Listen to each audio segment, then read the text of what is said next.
Hello, hello, hello. This is Daliso Chaponda, the Malawian stand-up comedian. I'm from Malawi, the warm heart of Africa. That's our slogan.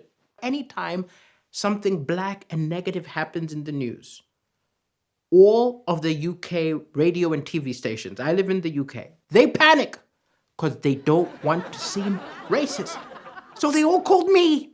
I've never been so busy in my life. I was on every TV station. I was on every radio station answering questions about things I don't even have an opinion about. And it's created this odd situation where, of course, I don't want racist things to happen, but when they do, it's really good for my career. My heart, my soul is Martin Luther King, MLK, but my brain is Black Lives Matter. hoping. But the recurrent question I'm asked is, do I experience a lot of racism? As an African in the diaspora, have I experienced a lot? Now, I've actually been lucky because I live in a well-to-do area.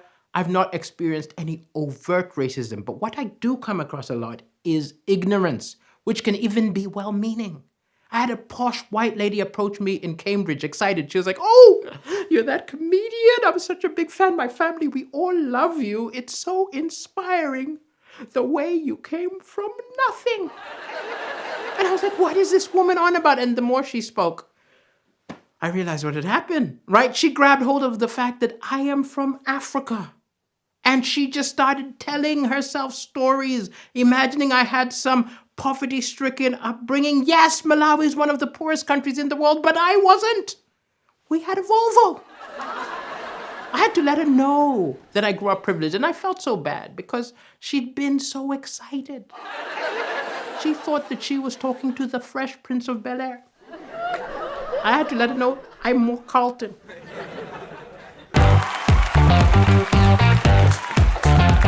Hi there, how are you doing from wherever you're watching around the world? I'm so happy to be here to be doing this show for a very great cause like this.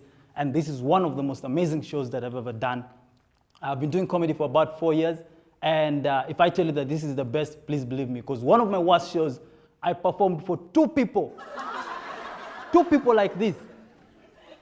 And one of them was a waitress. And the other one knew my father. Do you know what it means to perform for someone who knows your father? Like every time you tell a joke that's not funny, it's like, I know his father, he should be in school. Why is he here? And you know, the thing with when you perform for two people, right? When there's so many people, if one person goes to the washrooms, you continue with the show. Performing for two people, this dude that knew my father went to the washrooms. I had to wait for him to come back. As soon as he got back, I was like, so, uncle, I was saying, I've gone through a lot doing comedy. You will know you've had a terrible show as a stand-up comedian when you, the comedian, and the audience take the same Uber back home. Like, that's how bad it was. Like, my uncle was like, let's share the ride. I know they did not pay you. Call the waitress too.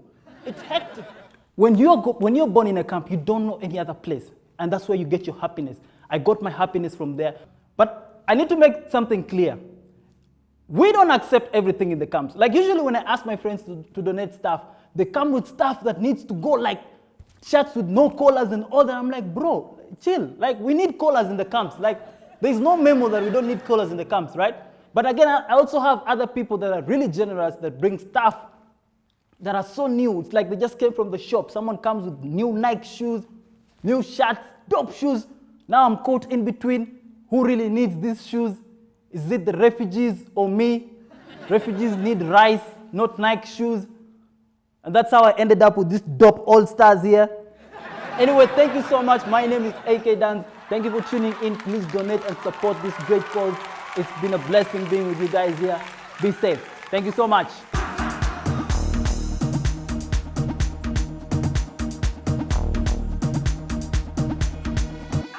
My decision to move to the UK. My parents decided one day they just wanted to take me. They did not negotiate. That's why I say, it was down to them. And I was so confused for a very long time because let me go back to how life was in Congo. Life was beautiful. I grew up in a country where there was enjoyment, like dancing in the rain. In Congo, rain was there for enjoyment. It's not like here in the UK when it rains.